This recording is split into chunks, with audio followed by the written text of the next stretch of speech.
अवधूत चिंतन श्री गुरुदेव दत्त श्री स्वामी समर्थ। जय जय स्वामी समर्थ। नमस्कार स्वामी भक्त हो, आपल्या स्वामी उपासना या चॅनलवर स्वागत आहे। आज ते स्वामींचे संदेश। पहिला संदेश, वाईटाची संगत माणसाला लगेच भेटू शकते।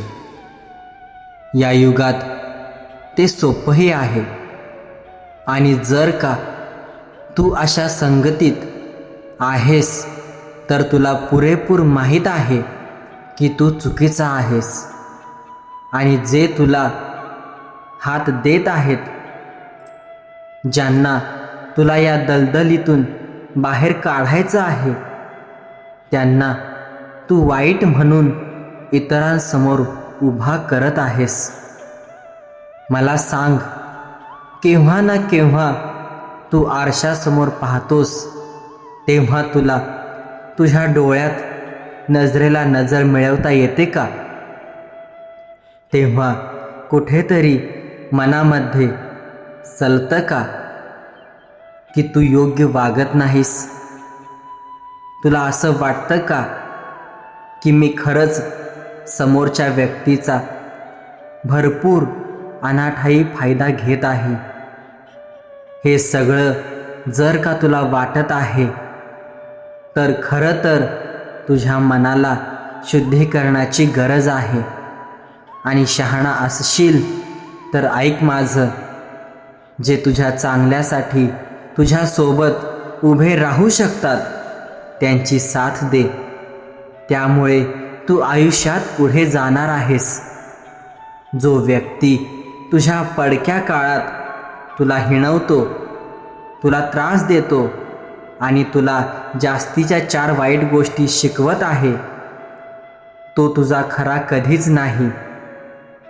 या सगळ्या गोष्टींमुळे तुला पुढे जाऊन सुद्धा फक्त त्रासच होणार आहे। त्यामुळे आता स्वतःचा अहंकार सोडून, जर का जे तुझे सच्चे आहेत आणि ते लोक तुला माहीत आहेत कोण तुझे सच्चे आहेत, त्यांना जवळ कर।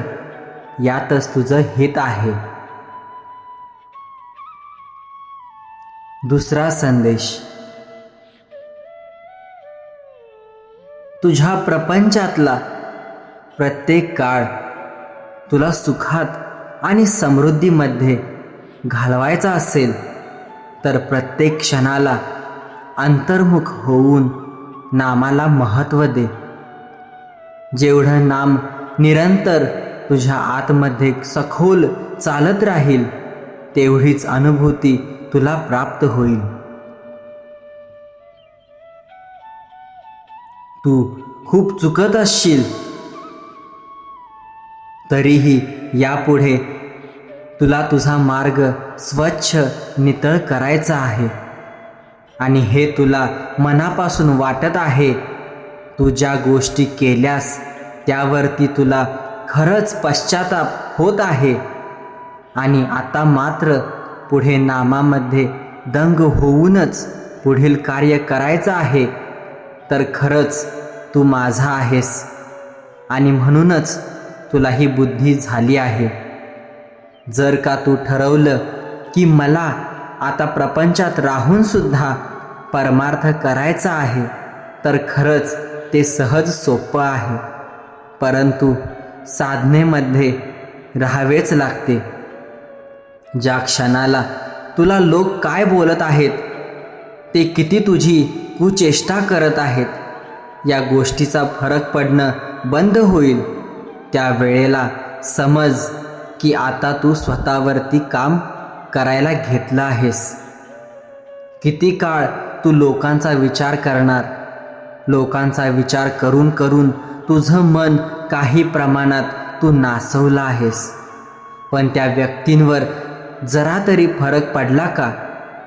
बाळा ऐक, तुला जर का स्वच्छ आणि नितळ व्हायचं असेल तर या दलदलीतूनच, या चिखलातूनच कमळ फुलतं, आणि ते कमळ तू असशील, कारण तू साधनेमध्ये राहशील।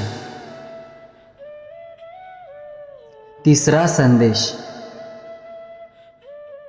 तुझ्या शरीरातला महत्त्वाचा घटक म्हणजे तू ग्रहण करत असलेलं अन्न. तुझं शरीर हे अन्नमय कोशाने बनले आहे आणि यामध्ये तू जसा तुझा देह पोसशील तशीच तुझी वृत्ती राहील. तसेच तुझ्या चेहऱ्यावरती तेज चमकेल.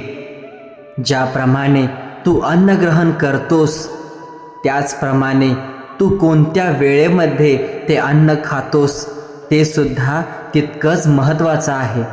तुझ्या शरीरामध्ये निर्माण होणारी सुस्ती, आळस हा एक प्रकारे तुझ्या अन्नाचं योग्य ते विघटन न झाल्याने उमटलेले प्रतिबिंब आहे. घरातलं अन्न साधं आहे, परंतु ते तुझ्या मायमाऊलीने, तुझ्या पत्नीने, तुझ्या बहिणीने अतिशय प्रेमाने बनवलेलं आहे. त्या अन्नाला बाधा नाही, कारण तिने सर्वस्वी माझं नाव घेऊन ते अन्न शिजवलेलं आहे. परंतु घरात अन्न शिजलं असताना त्या अन्नाला नावं ठेवून सर्रास बाहेरचं पदार्थ खाणे हे कितपत योग्य आहे याचा जरा विचार कर.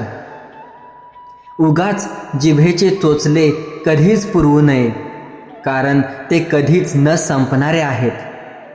हां बाबा, कधी तू अडला आहेस, आज खरंच तू जेवू शकत नाहीस घरामध्ये, तेव्हा तुम्ही काही मागवत आहात किंवा जाऊन खातात, तेव्हा एक वेळ ते गृहीत धरू.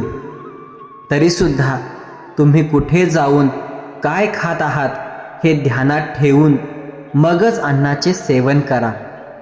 तुला वाटेल ही खूप छोटी गोष्ट आहे, परंतु ती अतिशय मोठी बाब आहे. कारण हा देह अन्नावरती पोसला जातो आणि अन्नातूनच विचारांना दिशा मिळते. अन्न सात्विक असेल तर माणसाचे विचार सात्विक बनतात. नाहीतर तू तामसिक वृत्तीचा असशील तर खरंच विचार कर की तुझ्या अन्नामध्ये कोणत्या गोष्टींचा प्रकोप होत आहे. काही कालांतराने सेवेत आणि साधनेत ओढ वाढते आणि आपोआप तुझं अन्न प्रसाद म्हणून ग्रहण होऊ लागते. आता जिथे प्रसाद म्हणून तू सेवन करतोस ते अन्न तुला अमृत रस पाजणारच. पण ही स्थिती आतून तयार झाली पाहिजे. ज्याने जीभ जिंकली त्याला कठीण काहीच उरत नाही. इंद्रियांवर रोख लावणे सहज सोपं नाही, म्हणून साधना आहे. साधनेतून साधता येते तीच सेवा. काय समजलास? तर स्वामी भक्त हो, हे होते आजचे स्वामींचे 3 संदेश.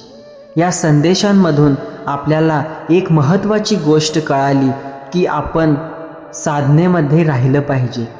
आपलं आयुष्य आपल्याला सुखाचं, समृद्धीचं आणि आनंदाचं करायचं असेल तर आपण सात्विक आहार ग्रहण केला पाहिजे, परान्न टाळलं पाहिजे आणि आपण नेहमी साधनेत राहिलं पाहिजे.